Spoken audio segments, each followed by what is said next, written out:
विद्यार्थी मित्रांनो, आज आपण मार्च 2023 मधील विज्ञान आणि तंत्रज्ञान भाग 1 हा झालेला पेपर थोडक्यात पाहणार आहोत. चला तर व्हिडिओला सुरुवात करूया. प्रश्न क्रमांक 1, दिलेल्या पर्यायांपैकी योग्य पर्यायाचा क्रमांक लिहा. बघा, प्रश्न पहिला आहे यामधील विद्युतधारा निर्माण करण्यासाठी वापरण्यात येणाऱ्या उपकरणास काय म्हणतात?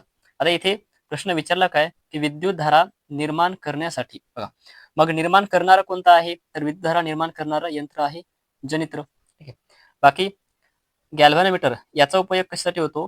की एखाद्या उपकरणामध्ये विद्युतधारा आहे किंवा नाही, म्हणजे चालू आहे की नाही हे चेक करण्यासाठी. To check the current in any apparatus. Ammeter काय? ॲमीटर हे एकक आहे.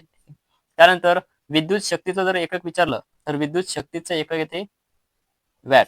आणखी काही गोष्टी म्हणजेच वीजयुक्त तार आणि तटस्थ तार यांच्यामधील विभवांतर विचारतात बऱ्याच वेळा. तर ते विभवांतर असते 220 व्होल्ट.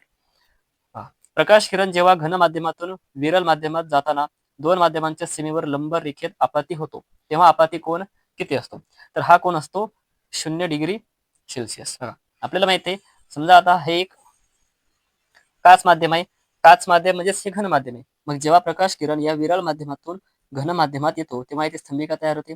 परंतु घन माध्यमात येत असताना तो स्तंभिकेकडे झुकतो. ठीक आहे. आणि आणखी एक लक्षात ठेवा, इथे अपवर्तनांक घन माध्यमामध्ये जास्त असतो आणि विरळ माध्यमामध्ये अपवर्तनांक कमी असतो. म्हणजे अपवर्तनांक जास्त असेल तर इथे स्पीड कमी होते आणि अपवर्तनांक कमी असेल तर स्पीड जास्त होते. त्यानंतर तिसरं आहे 20 सेंटीमीटर नाभीय अंतर असणाऱ्या बहिर्वक्र भिंगाची शक्ती रिकामी जागा आहे. आता बहिर्वक्र भिंग आणि अंतर्वक्र भिंग आपल्याला विचारलं काय? बहिर्वक्र भिंग विचारले. बहिर्वक्र भिंगाची जी नाभीय शक्ती असते म्हणजे नाभीय अंतर असते ते असते प्लस. ठीक आहे. बहिर्वक्र भिंगाचं नाभी अंतर प्लस असते, धन असते, आणि अंतर्वक्र भिंगाचं नाभी अंतर हे ऋण असते म्हणजे निगेटिव्ह असते. भिंगाच्या शक्तीचं सूत्र काय? तर P बरोबर 1/F. हे जे F आहे, F म्हणजे नाभी अंतर असते आणि ते असते मीटरमध्ये. आपल्याला जी किंमत दिलेली आहे नाभी अंतराची ती आहे सेंटीमीटरमध्ये. आपल्याला पाहिजेत मीटरमध्ये.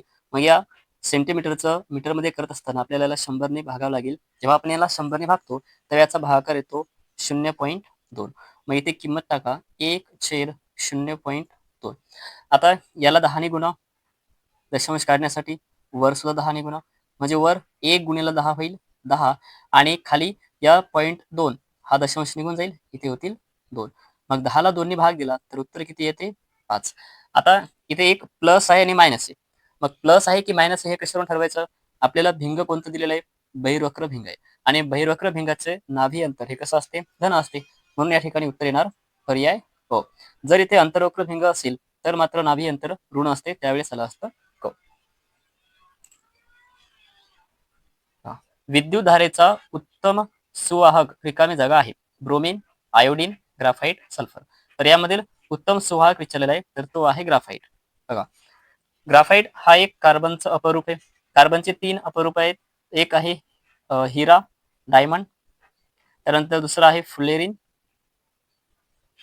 आणि तिसरा आहे ग्राफाइट. ठीक आहे. त्यापैकी हिरा हा एक प्रश्न आलेला आहे. निसर्गात आढळणारा सर्वात कठीण पदार्थ कोणता आहे? हिरा आहे.